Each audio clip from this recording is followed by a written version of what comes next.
말씀은 창세기 35장 23절로 36장 8절까지의 말씀입니다. 레아의 아들들은 야곱의 장자 르우벤과 그 다음 시므온과 레위와 유다와 이사갈과 스불론이요, 라헬의 아들들은 요셉과 베냐민이며, 라헬의 여종 빌하의 아들들은 단과 납달리요, 레아의 여종 실바의 아들들은 갓과 아셀이니 이들은 야곱의 아들들이요, 밧단 아람에서 그에게 낳은 자더라. 야곱이 기럇 아르바의 마므레로 가서 그의 아버지 이삭에게 이르렀으니 기럇 아르바는 곧 아브라함과 이삭이 거류하던 헤브론이더라. 이삭의 나이가 180세라.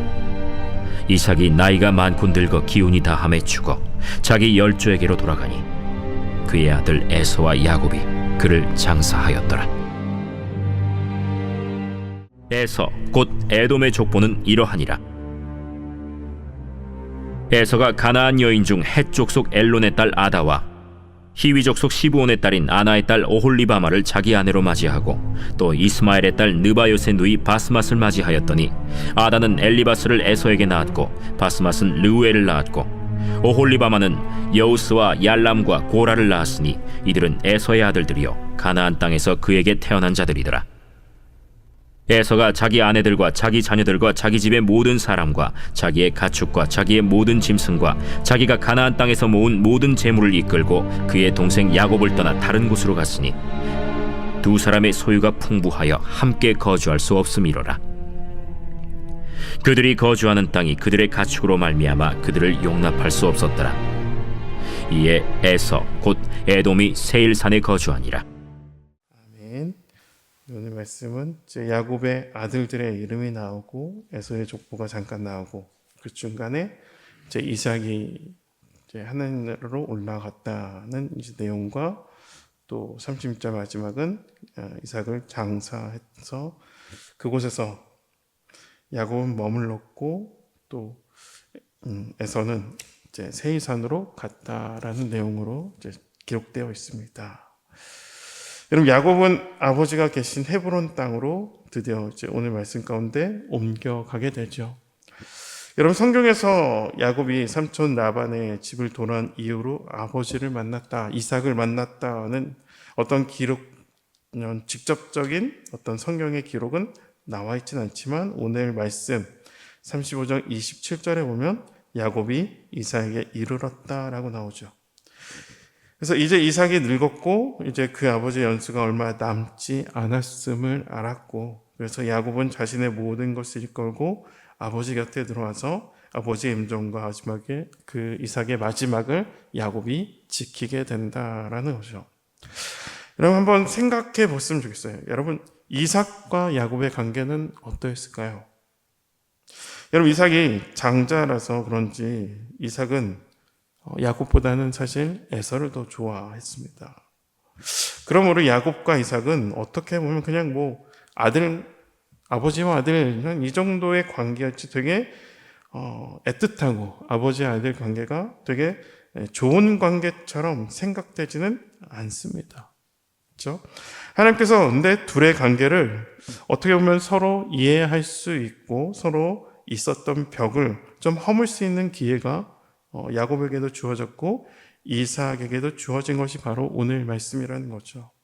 27절은 야곱이 아버지 이삭에게 이르렀다는 것은 그렇게 우리가 추측을 해볼 수 있는 말씀의 구절이 되죠.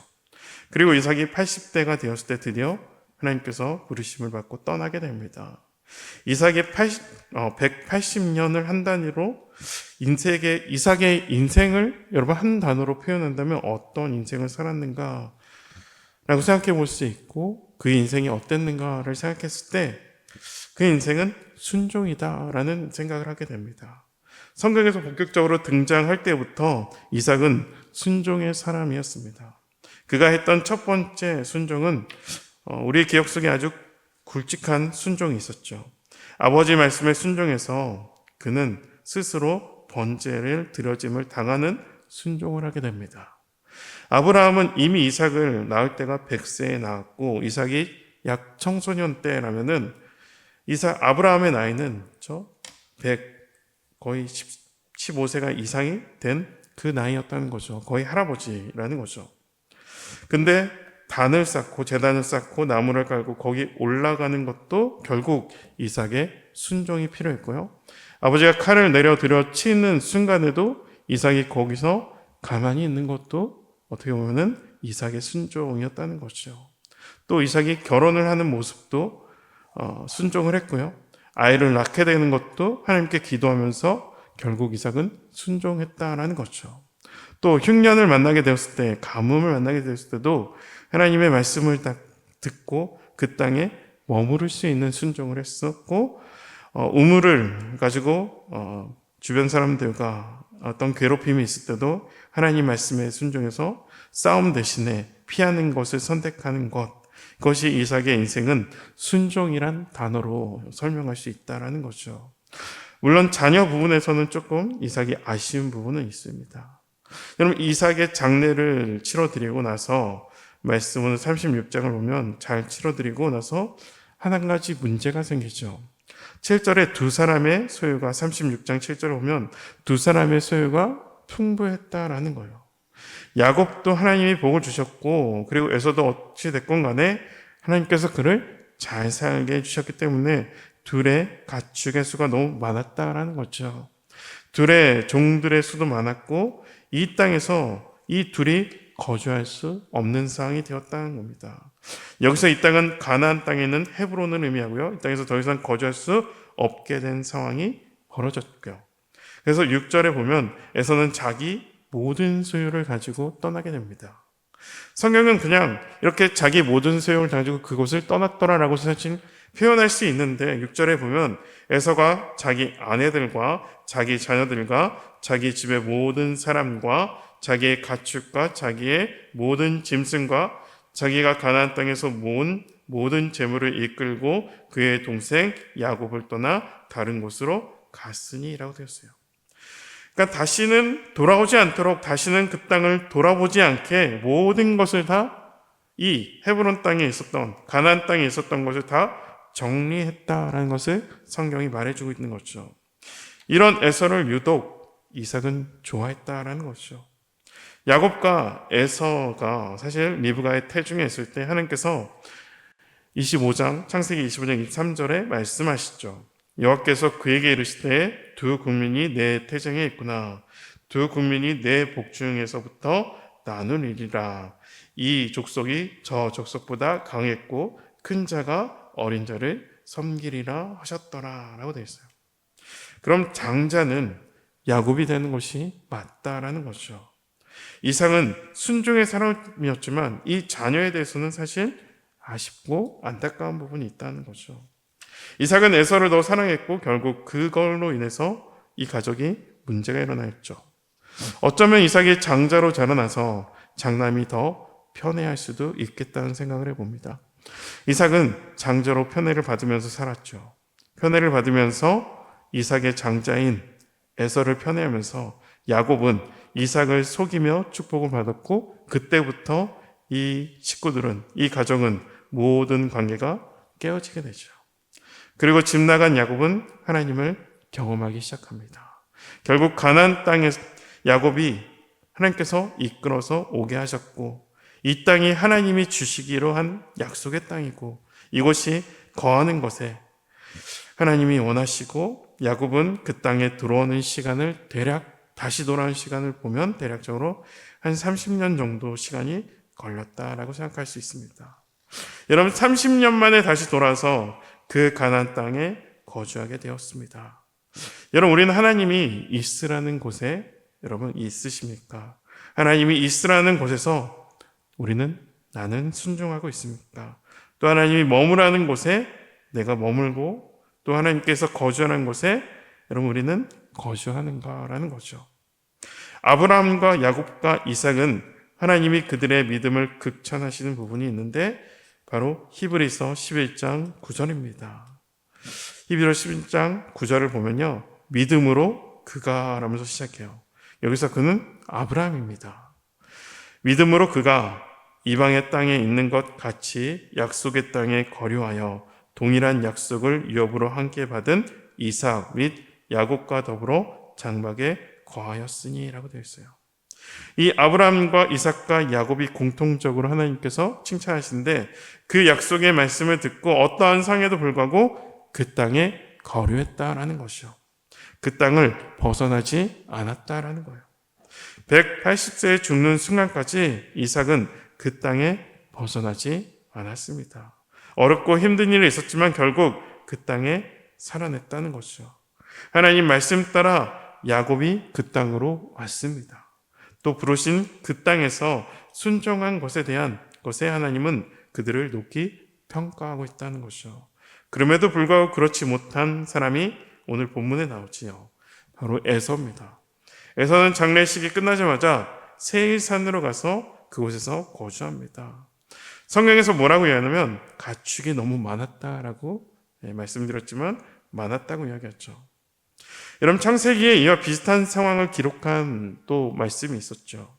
어떤 사건이면 아브라함과 롯의 사건입니다. 제사지 많아짐으로 갈라지는 걸 선택하죠. 그리고 롯은 자신의 눈에 들어와서 요단 지역을 바라보고 소알까지 온 땅에 물이 넉넉히 있었던 곳, 저 여호와께서 소돔과 고모라를 멸하시기 전이었으므로 여호와의 동산 같고 애굽 땅과 같았더라라는 표현을 성경이 합니다. 그 땅을 보니까 소돔 땅이에요. 고모라 땅이에요. 하나님이 멸하실 땅이었고 하나님이 거하시지 않는 땅이었고 하나님이 없는 땅인데 롯은 어떻게 이야기하냐면 그 땅이 여호와의 동산과 같다라는 것이죠. 여러분 지금 롯은 내가 지금 산촌인 아브라함의 옆에 있어서 이렇게 많은 재산을 얻었는데 지금 롯의 생각은 이걸 가지고 어떻게 내가 삼촌보다 더 잘 살 수 있을까라는 생각을 하고 있는 거죠. 이 관점으로 소돔과 고모라 땅으로 그는 갔다는 거죠. 여러분 에서가 이 땅 하나님께서 주신 땅이라고 이 땅을 머무는 것이 하나님의 뜻인지 몰랐을까요? 여러분 야곱이 알았다면 에서도 알았어요. 하나님의 언약, 하나님의 뜻, 하나님의 계획을 에서가 몰랐을까라는 생각을 했을 때 여러분 에서도 알고 있었다는 것이죠. 에서도 장자권에 대해서 뭔가를 알고 있었어요.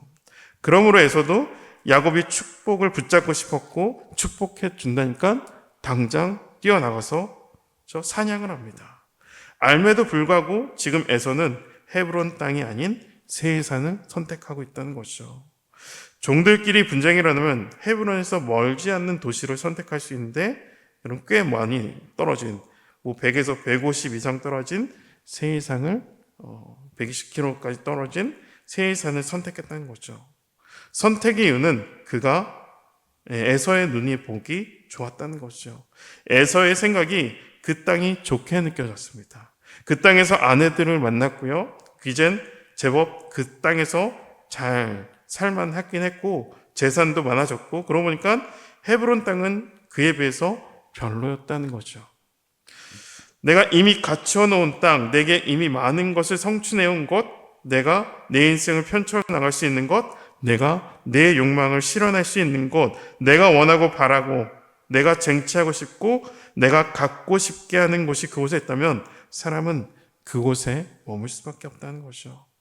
야곱은 이스라엘이 되면서 하나님이 원하시는 것, 하나님이 바라시는 것, 그래서 그 땅에 머무르며 그 땅에서 이제 나중에 요셉을 통해 애굽까지 가기까지 그 땅을 벗어나지 않습니다. 하나님께서 가라 하시는 그 순간까지 그는 그 자리를 지켰다는 것이죠. 얼마나 많은 것들을 이뤄내고 얼마나 많이 높은 곳으로 올라갔느냐가 아니라 내가 과연 하나님이 부르신 그곳에 온전함으로 하나님의 뜻대로 내가 살아가드리고 있는가라는 말씀을 우리에게 주고 있다는 것이죠. 여러분 하나님께서 있으라는 곳에 오늘도 계십니까? 하나님께서 있으라는 곳에 마땅히 해야 할 일을 감당하고 있습니까? 하나님께서 있으라는 곳에서 여러분 충성을 다하고 있는가? 라는 질문을 오늘 말씀을 하고 있다는 거죠. 하나님께서 오늘도 저와 여러분을 부르십니다. 하나님께서 하나님의 말씀을 귀담아 줄 수 있는, 하나님께 내 선택의 주권을 맡겨드릴 수 있는, 하나님의 부르심에 머뭇거리는 것이 아니라 선택에 순종할 수 있는 삶을 살아드리는 저와 여러분 되시기를 주님의 이름으로 축복합니다. 기도하겠습니다. 하나님 아버지 감사합니다. 하나님께서 지금 부르신 곳은 바로 이곳입니다. 오늘도 부르신 자리에서 하나님의 뜻대로 살아드릴 수 있는 우리가 될 수 있도록 성령님 역사해 주시고 은혜 베풀어 주심으로 말미암아 하나님의 형통이 있는 삶을 살아갈 수 있는, 또 하나님의 역사가 있는 삶을 살아갈 수 있는 저희들의 삶이 되게 하여 주시옵소서. 더하여 하나님께서 원하시는 곳에서 하나님께서 원하시는 일을 또 하나님이 원하시는 때까지 감당할 수 있는 힘과 능력과 믿음을 더하여 주시옵소서. 감사드리며 예수 그리스도 이름으로 기도드립니다. 아멘.